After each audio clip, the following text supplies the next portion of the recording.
Laughter exploded around me. My face burned. The words hit harder than a punch. "You're suspended until you apologize to my ex." I only said, "All right," calm, polite, like a ghost among the living. Inside, my mind was already calculating, tracing every betrayal, every whispered lie. The next morning he leaned over my desk, sneering like a king surveying a fool. "Finally learned your place, huh?" His eyes caught mine, smug, self-satisfied. Then he froze. He noticed first the empty desk, then my badge, gone. Legal was already storming in, and I heard the trembling, "Sir, what have you done?" I had done nothing, yet everything. It hadn't been sudden. I remembered the first day I met him. Charming, magnetic, a man who could bend the world with a glance.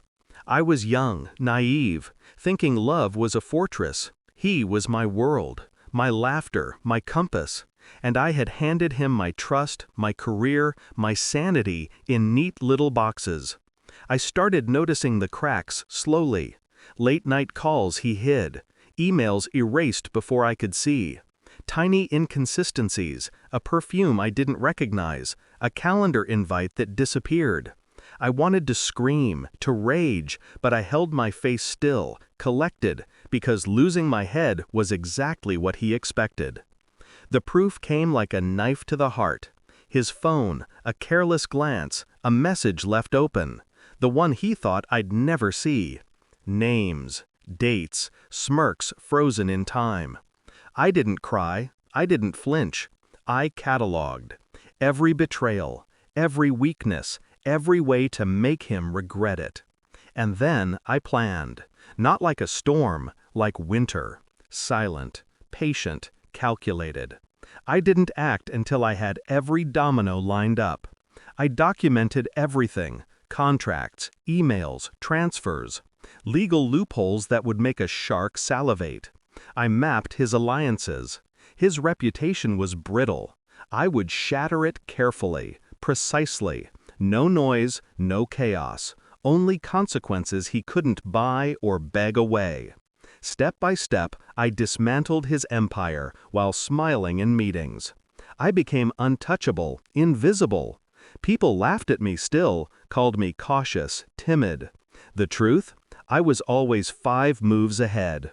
Every joke he made about my place was stored, cataloged, ready to fuel the reveal. Then the day came. I walked into the office like nothing had changed. But everything had. The board was waiting. Legal was armed with every document. Shareholders were watching. He strutted in, chest puffed, arrogance oozing. He never saw the setup. "Sir, we need to discuss the discrepancies in your filings," my lawyer started. Calm, cold, professional. His face paled. Every muscle tensed. I let him think he could charm his way out. Let him imagine control. I watched him unravel. Contracts invalidated. Assets frozen. Public records exposed.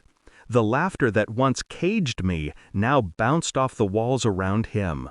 I didn't speak. I didn't need to. His panic was symphony enough. And then the final blow.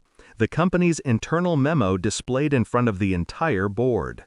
He was not just exposed, he was humiliated.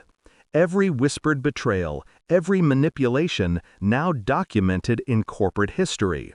He turned to me, eyes wide, the mask gone. How? What? I stepped forward, calm, collected. "You underestimated me. You thought silence was weakness. You thought betrayal was invisible. You were wrong." I left the room without waiting for an apology. Didn't need one.